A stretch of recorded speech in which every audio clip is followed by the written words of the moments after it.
In the small community of Calexico, California, right on the Mexico border, a big problem is rolling through town. Those are cocaine. This is cocaine right here. Right. And we have the cocaine on the bottom, methamphetamine on the top.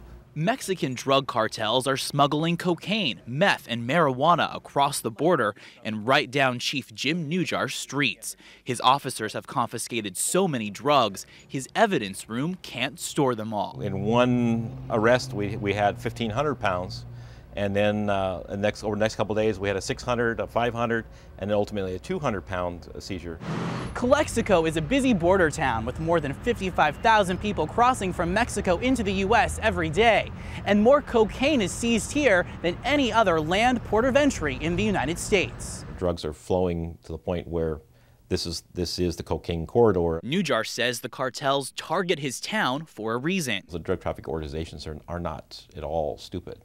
They're going to use the path of least resistance. And that path takes them through Calexico. Why? It's isolated and in the middle of the desert, a small town with an even smaller police force and just 1,100 border agents.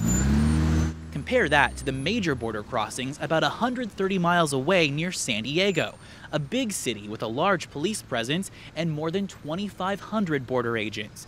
San Diego's tight security makes Calexico a relatively easy border to cross. We don't have the resources to confront the cartels. There is tremendous amount of narcotics. California Attorney General Jerry Brown says Calexico's drug problem can't be ignored.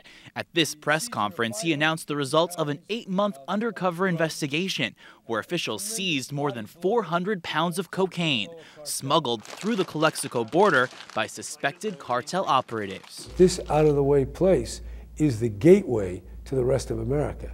And if we don't stop it here, it'll be too late. Drug trafficking is an estimated $14 billion industry. This cocaine alone is worth more than $19 million. And with so much money at stake, rival cartels are in a death match for control of lucrative smuggling routes to the drug-hungry U.S.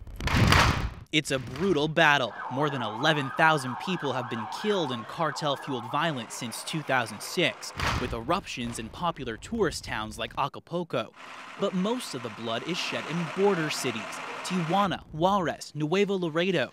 And Attorney General Brown is worried that violence could spill across the border and even invade this tiny town. How would you characterize the problem that we face with cartels, the violence, the drugs? Serious, continuing, expensive. So Brown met with his Mexican counterpart, Ramel Moreno, the Attorney General from Baja California. Brown urged for better cross-border cooperation in stopping the flow of drugs and taking down the cartels.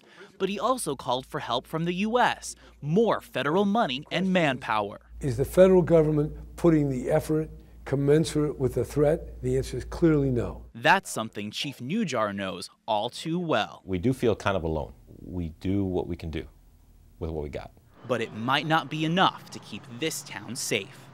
Brandon Scott, CBS News, Calexico, California.